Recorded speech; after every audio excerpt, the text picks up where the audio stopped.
نن سبا یو مسله ډیره زیاته عام ده، هغه دا د وی په پلان کې پسې موزونه کېږي او په پلان کې پسې موزونه کېږي.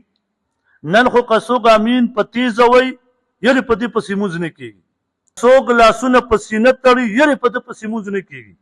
والله چې څوک امین په تیزه وی ام سنت عمل دی، څوک لاسونه په سینه تړي ام سنت عمل دی، که په نومې تړي ام سنت عمل دی، که څوک امین په پټه وی والله دا هم سنت دی.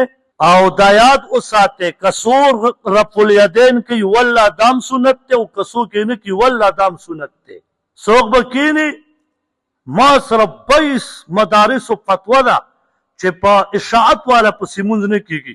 ما والله دا خو ته 22 مدارس یادې، والله که ستا څه 22 کروړو مدارسو فتوې راشي او دا ووایي چې په دې پسې مونځ نه کېږي، والله ستا دا 22 کروړ فتاوې د مدارسو نه منم.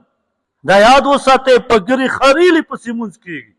په دې لانجه ده وروره مړي اوري کو نه اوري، یو ته په فتوا لګوي چې تا پسې مونځ نه کېږي، بل ته فتوا لګي په ده پسې ډېر ښه کېږي.